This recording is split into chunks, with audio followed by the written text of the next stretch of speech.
Баскетбол – дети Азии, но играют не мальчики, а мужчины.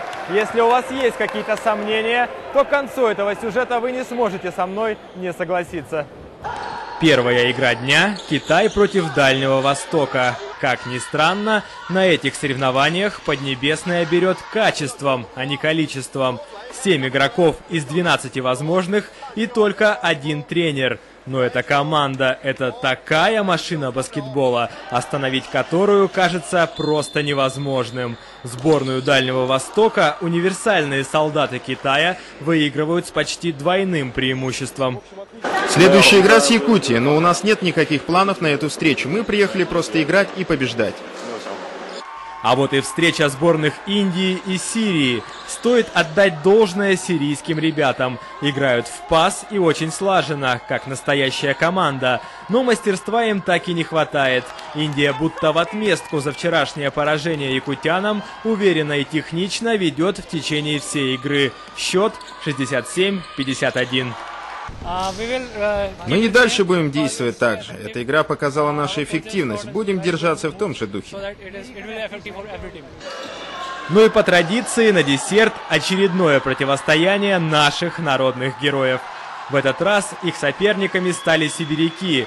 Я уже просто не вижу смысла в очередной раз упоминать о накале эмоций в этом зале. Здесь хочется просто смотреть за игрой и переживать вместе со всеми. Даже мой оператор Андрей Лазарев не может с этим не согласиться.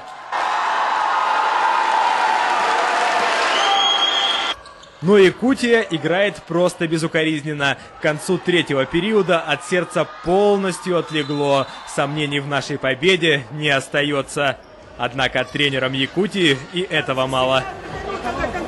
Вся скамейка кричит долгую атаку, ты нахуй бросаешь, только очковый бросок. Давайте сами себя прыгаем в рот, блин, ребят. Держим все вот так в своих руках и пускаем, блин, чтобы ушло. Поймите, нельзя иметь преимущество, полное преимущество. Владеем площадком, блин, и даем им размахаться тупыми фалами. И парни только начинают набирать обороты. И, конечно же, победа! А целеустремленность наших ребят не устает удивлять. Уже сейчас они думают о предстоящей встрече с Китаем. Не будем расслабляться. Будем готовиться к игре с Китаем. Все мысли настроены на эту игру. И будем играть только за победу. Будем биться до последнего. Пока я вел это восторженное повествование, вряд ли кто-то задумывался, что речь идет о детях. А ведь всем этим героям всего по 15-16 лет. Это настоящий взрослый баскетбол, в который играют настоящие мужчины. Они умеют побеждать и признавать свои поражения. А самое главное, никто здесь никогда не сдается до самого конца.